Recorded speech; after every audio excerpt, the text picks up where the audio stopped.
Bem, bom dia, terceiro ano, estamos aqui para mais uma aula. Hoje vamos falar da Primeira Guerra Mundial.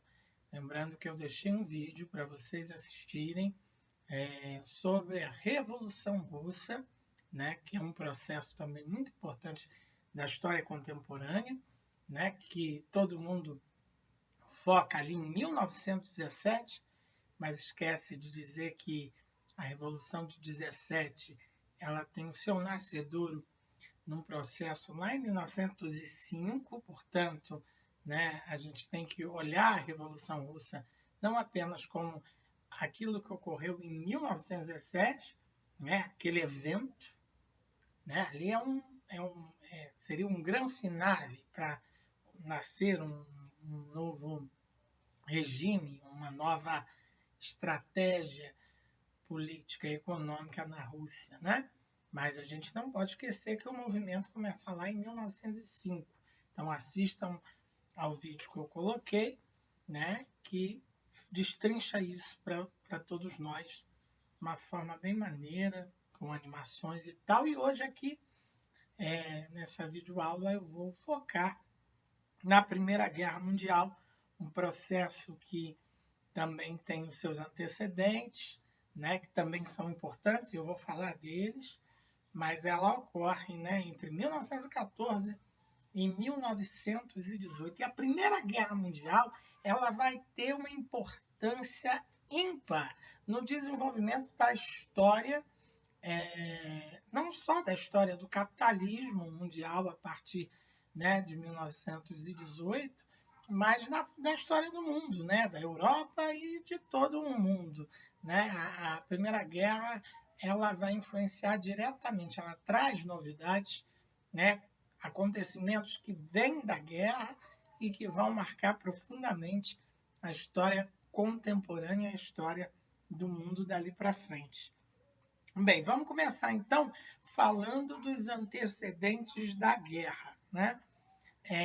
Lembra que eu falava para vocês em uma aula lá no liceu a respeito do imperialismo, a corrida imperialista do final do século XIX, que agudizou, né, durante o início do século XX, né, as grandes potências europeias, depois se somaram a elas Estados Unidos e Japão, buscando ferrenhamente novos mercados e matérias-primas. Então, elas vão lotear, a gente pode até usar esse termo, a Ásia e a África vão dominar territórios, né, com um discurso até, né, de que vão levar o conhecimento, enfim, vão, em alguns casos, dominar politicamente, economicamente, outros só economicamente, mas, de todo modo, a gente tem que chamar a atenção que houve a exploração dos continentes asiático e africano pelas superpotências do capitalismo mundial entre o final do século XIX e o início do século XX. Influenciaram a América Latina também, no entanto, sem ocupar. E o que isso tem a ver com a Guerra Mundial, com a Primeira Guerra Mundial? Tudo, né? Porque um dos fatores, uma das causas da Primeira Guerra Mundial foi justamente o esgotamento do modelo imperialista, né? Aquela ideia de fatiar, né, os continentes, dominar territórios em busca de matéria-prima, de mercado consumidor, já estava esgotado, né? Já não dava mais para dividir mais nada, já estava esgotado. Então, isso é um sinal importante que vai nos remeter para uma questão de uma guerra, né? Mas isso só não explica a guerra. Contribui muito, né? Esse é o primeiro ponto que eu quero chamar a atenção aqui das turmas 3007 e 3008. O imperialismo, né, o sistema capitalista evoluía para o chamado capitalismo monopolista, do qual resultava a expansão em direção à Ásia e à África, nós já vimos. Tal expansão acarretou para os países envolvidos na corrida imperialista problemas de toda a ordem, principalmente no que se refere às divisões de áreas. Então já tinha esse problema aí das divisões das áreas. Mas só isso? Não. Rompimento do chamado equilíbrio europeu, né? um equilíbrio europeu baseado naquela velha ideia lá, né?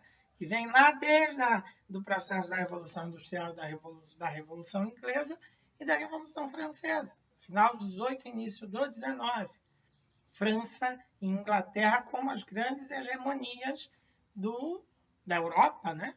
Isso é quebrado com a ascensão da Alemanha. A Alemanha rapidamente, a Alemanha se unificou em 1870, né? E em pouco tempo se transformou numa grande potência, concorrendo, né, com essas outras duas grandes potências, né? Principalmente com a Grã-Bretanha, né? Então, superando aí a produção francesa logo de cara, né? Então já tinha uma disputa ali da Alemanha com a França pelo território da Alsácia e Lorena. Isso daí é um ponto que vai dar pano para manga durante a Primeira Guerra Mundial e durante a Segunda. Eu chamo a atenção para esse pequeno território aí, riquíssimo em metais, né? O silício, entre outros, né? E é uma região disputadíssima aí e que vai entrar nessa questão aí da guerra. Não vamos nos esquecer. Mas só isso? Não. O nacionalismo. O nacionalismo é outro ponto importante, né? Porque final do 19, início do 20, essa questão do sentimento de nação vai ganhar muita força em várias partes do globo, na Europa, sobretudo, mas também nos Estados Unidos, né, na América do Norte, também em outras partes do mundo, mas especialmente essa coisa do nacionalismo ganhando força na Europa. Eu sou francês, eu sou alemão, eu sou italiano, eu sou inglês, né? Vai ganhando muita força. Então, essa questão do nacionalismo também vai solapar, inclusive, regiões que até então estavam dominadas pelos impérios, né? O Império Austro-Húngaro, né? Que dominava ali inúmeras regiões que já tinham, de alguma forma, um sentimento de nacionalidade. Eu estou falando de húngaros, croatas, eu estou falando dos bosníacos, né? Romenos, tchecos, eslovacos, né? Toda essa galera estava ali tendo, né, que responder ainda ao absolutismo, ainda ao Império Austro-Húngaro. Então isso incomodava. E isso foi um dos fatores aí para a questão da guerra. Não podemos deixar isso de lado, né? E aí nós temos também as políticas de aliança. Percebam, políticas de aliança. Primeira guerra ela vai ocorrer entre a Tríplice Aliança, ou seja, a Alemanha, a Áustria, a Hungria e a Itália, versus a Tríplice Entente, formada pela Inglaterra, França e Rússia. Esse é o primeiro momento da guerra. Esse primeiro momento da guerra é a Guerra Mundial, mas ela não era, né? A gente podia considerar ainda uma guerra europeia, porque outros agentes, outros países extra-Europa ainda não estão participando da guerra. Então, a região balcânica, se vocês olharem um mapa ali do momento da guerra, que é o epicentro desse processo, né? Então, a gente tem que olhar para isso. Esses seriam, então, os fatores que causaram, que levaram o mundo, né, à guerra, a Primeira Guerra Mundial. Lógico que quando a gente fala, né, das questões balcânicas, eu estava falando dela, né? Por que os Balcãs, né? Essa região era disputada por russos, alemães, austríacos. Quais eram esses interesses? O que estava em choque ali? Né? Os interesses das grandes potências entravam em contradição, em choque com as pretensões autonomistas de países como a Sérvia, por exemplo. Né? E aí tem um ponto, né? Que todos os livros, todos os professores vão falar que os historiadores do tema, né, vão dizer, aqui está o estopim, aquele fósforo que se acende e pum, a guerra acontece. Um incidente de Sarajevo, né? O assassinato do herdeiro do trono austro-húngaro em junho de 1914 projetou a Europa numa guerra de grandes proporções, né, para aquele período. O incidente ocorrido em Sarajevo, por isso o nome, na Bósnia, é considerado, então, a causa imediata da Primeira Guerra. Então, ali, a guerra eclode em 1914. Né? Por que ela ocorre? Já não dava mais para conciliar os antagonismos internacionais. Né? E após o incidente, o governo austríaco vai abrir uma investigação, concluindo que a Sérvia estava implicada ali naquele assassinato. Né? Quem morreu ali foi o imperador Francisco José, herdeiro de Francisco Ferdinando, né? Que pretendia transformar a monarquia dual, a austro-húngara, numa monarquia tríplice. Né? E aí, possivelmente, esse terceiro poderia ser os eslavos, os bosníacos ou os croatas. E isso não interessava à Sérvia. Né? Com o rompimento, então, de relações diplomáticas entre o Império Austro-Húngaro e a Sérvia, a Rússia colocou-se a favor da Sérvia. Né? Então, a Rússia entra na jogada, né? E aí, baseando-se no princípio do pan-eslavismo e contando ali com um provável apoio francês. A guerra continua. Perceba que a guerra ela começa como uma guerra local. E no dia 28 de julho de 1914, a Áustria-Hungria declarava guerra à Sérvia.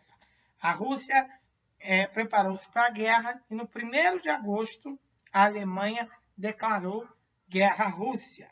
A França, diante das exigências alemãs, né, sobre como o país se comportaria diante daquilo, declarou que a França agiria de acordo com seus interesses. E em 3 de agosto, os alemães declararam guerra à França. Então, é uma guerra que começa local e ela vai, né, se espalhando, se espraiando. Né? O Império Otomano entra na guerra ao lado dos impérios centrais, devido a antigas disputas com a Rússia e com a Grã-Bretanha, declara então guerra à Alemanha diante da violação do que eles chamam de neutralidade belga. Os alemães atravessaram a fronteira belga para o ataque à França. Com a entrada da Grã-Bretanha, toda a comunidade britânica seguiram os ingleses, né? Então, guerra ainda europeia, mas já espalhada ou espraiada. Agosto. Japão declara guerra à Alemanha, devido aos interesses nas bases alemãs na China. Então, a entrada do Japão, que é extra-Europa, na guerra, não tem a ver com os Balcãs, e sim com a China. Tá? A Itália se declara neutra no início do conflito, oficialmente ligada à Tríplice Aliança, entra na guerra em 1915 ao lado dos aliados, países que participavam ao lado da Tríplice Entente. Tá? Então, nós temos um cenário de guerra se ampliando. Ela deixa de ser europeia e já começa a se espalhar pelo mundo, a ter participantes extra-europeus. Como se pode verificar, as hostilidades foram responsáveis pela movimentação do jogo de alianças, arrastando vários países ao conflito. Os movimentos dos exércitos ocorreram basicamente no início e na final da guerra. Os blocos combatentes se entrincheiravam durante um longo período, dando a Grande Guerra a característica de lutas de trincheiras. Guerras de trincheira. Abriam-se, né, vácuos ou buracos onde os soldados se entrincheiravam, se escondiam e apontavam para os seus inimigos, né? E aí assim se dava a guerra. Nós estamos falando da Primeira Guerra Mundial, mas não estamos falando da Segunda, portanto, todo o arcabouço tecnológico da Segunda não estava presente na Primeira Guerra Mundial. Vamos lá. 1917, o equilíbrio parece se romper e pender para o lado dos impérios centrais, triunfo da Revolução Bolchevique, então Revolução Russa. O governo socialista russo assina a paz separando-se, né, em separado com a Alemanha. Então, Rússia assina uma paz separada com a Alemanha, a chamada Paz de Brest-Litovsk. Tá? Entretanto, também 17 Estados Unidos entraram na guerra. Então, a América do Norte, os Estados Unidos entram na guerra e a entrada foi provocada por quê? O que provocaria a chegada dos Estados Unidos na Primeira Guerra Mundial? O afundamento de navios americanos por submarinos alemães. Cafezinho, porque ninguém é de ferro. A Alemanha, então, sentiu os efeitos ali de uma guerra prolongada. Né? Porque a Alemanha já tinha os seus inimigos ali, a questão dos Balcãs e tal, e foi, apesar da paz com a Rússia, ou a pseudo-paz, ela ganhou um inimigo de peso, os Estados Unidos, né? E aí essa guerra prolongada, somada a bloqueios navais impostos pelos aliados, em novembro de 1918, então a guerra cessou, lógico, com muitas baixas. Por essa época, então, o que os historiadores costumam chegar a um consenso é que tanto a Áustria-Hungria como a Bulgária e o Império Otomano já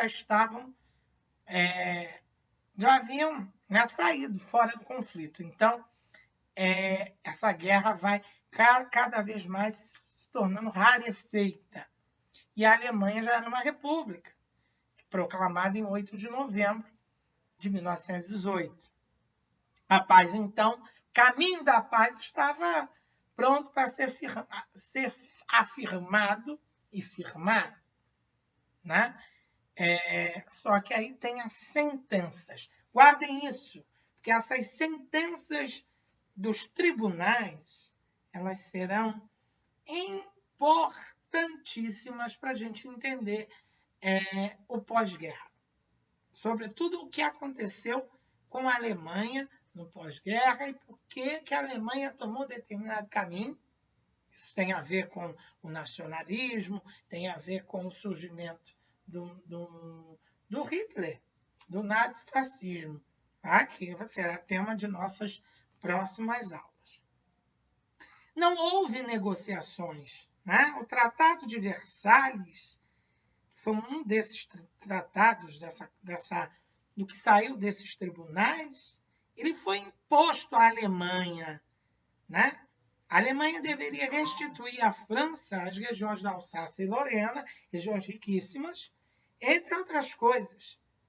E isso foi responsável pelo nascimento do revanchismo alemão. Né?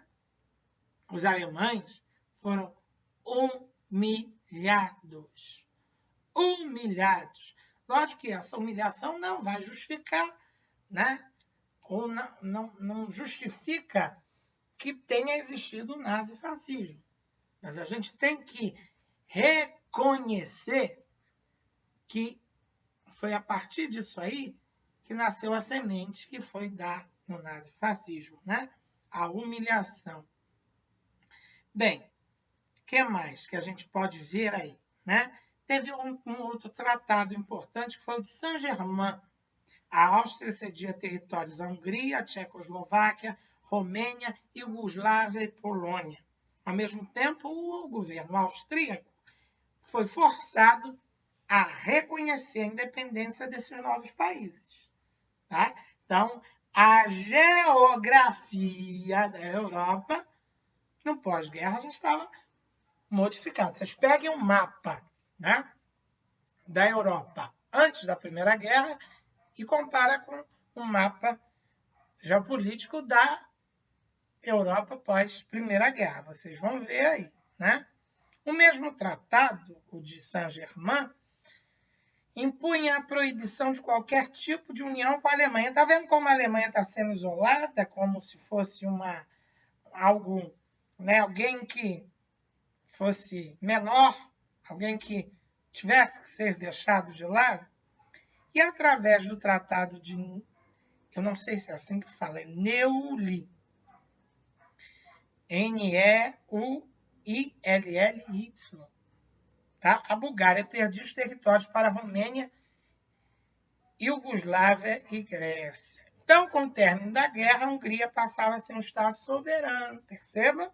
Olha a geografia, já que se desfizera a monarquia austro-húngara. E tem mais um tratado, galera, o Tratado de Trianon, que reduziu o tamanho da Hungria, que tinha 325 mil quilômetros para 90 mil quilômetros quadrados, com a seção da Eslováquia, Tchecoslováquia, da Transilvânia, Romênia e da Croácia, Eslovênia, a Iugoslávia. Quer dizer, então você tem um jogo de xadrez, uma modificação aí nessa geografia da Europa. E o Tratado de Sèvres fez com que a maior parte do território turco na Europa fosse cedido à Grécia. Então, essa rearrumação é importante da gente observar. Mas vem cá, quais as principais consequências da Primeira Guerra para o mundo, né? Progressiva degradação dos ideais liberais e democráticos. Olha aí, né? Fenômeno que ocorre na Itália e na Alemanha. A ascensão da semente do nazifascismo, o nacionalismo, o revanchismo, aliados à ascensão ao poder de figuras populistas, né, queridas, quase mitológicas, né, que vão, então, elevar esse sentimento na Itália e na Alemanha, principalmente, né, do nacionalismo. Nós não somos ruins, nós somos bons. Viva os nossos símbolos, viva a nossa bandeira, viva a nossa pátria. Ok? Fortalecimento das paixões e dos sentimentos nacionalistas. Acabei de falar, né? Com a desmobilização, verificou-se um considerável desemprego nos países europeus. Lógico, a Europa estava destruída no pós-guerra. Homens em idade produtiva foram mortos, morreram, embora a gente não possa comparar, né? Dá para comparar, mas assim, a comparação, né? A quantidade de homens que morreram na Segunda e na Primeira Guerra, lógico que na Primeira Guerra, por conta, né, de todo o arcabouço tecnológico inferior, foi um pouquinho menor, mas mesmo assim, a Europa pós-guerra era um país de mulheres e crianças, ou velhos. E aí? Como é que você reconstrói? Aí é que tem uma jogada de quem entrou na guerra por último, a guerra não foi no seu território, e que dali passou a ser o hegemon do capitalismo mundial. Eu estou falando dos Estados Unidos da América, galera. Né? Estados Unidos ali, com um progressivo declínio da Europa, né, econômico, né, quem vai ascender? Estados Unidos da América, como principal potência do capitalismo mundial. Vale a pena olhar o mapa geográfico da Europa pós-Primeira Guerra. Então, houve uma profunda modificação do equilíbrio europeu, tá? Na realidade, seria melhor falar do desaparecimento do equilíbrio entre os estados europeus. A Alemanha e a Rússia foram eliminadas temporariamente do circuito das grandes potências, enquanto que a Áustria desapareceu definitivamente como Estado de primeira grandeza, o mesmo ocorrendo com o Império Otomano. Por outro lado, verificou-se a supremacia da França e da Grã-Bretanha. Já falei da ascensão dos Estados Unidos, né? Também mais 3 fatores importantes. A origem da descolonização é algo que a gente vai estudar, que ganha mais força só depois da Segunda Guerra, né? Mas em função da Primeira Guerra, verifica-se que o início do despertar do nacionalismo na Ásia. Organizaram, então, as Ligas das Nações e várias, eu estou aqui pontuando a geografia, né, da Europa no pós-guerra, com o surgimento de alguns países e o desaparecimento de outros, assim como perdas e ganhos territoriais, como, por exemplo, poderíamos citar o surgimento da Polônia, da Tchecoslováquia e da Iugoslávia. Bem, a Primeira Guerra está aí posta para vocês, 26 minutos, acho que está bem sintetizada, senão o vídeo fica longo. Dúvidas nós estamos aí para tirar. Mas percebam, pós-Primeira Guerra, e aí assunto da nossa próxima aula, né? Estados Unidos vivendo ali, contraditoriamente, se comparado à Europa, um momento de grande força do liberalismo, né? Anos 20, Estados Unidos, grande momento de economia, mas que tem sua ruptura com o crack, com a queda da Bolsa de Valores de Nova York em 1929, mais uma crise do capitalismo. Esses 2 assuntos na próxima aula, tá? Por hoje a gente fica por aqui. Brasil a gente já viu, a República Velha. Então calma, quando a gente voltar, a gente já volta falando de Getúlio Vargas, tá? Mas vamos falar primeiro aí desse contexto de história geral. Vamos falar semana que vem dos Estados Unidos anos 20. Deem uma olhada ainda hoje no vídeo sobre a Revolução Russa. Semana que vem, Estados Unidos anos 20 e crise 29. Eu vou ficando por aqui. A gente se encontra em breve. Abraço.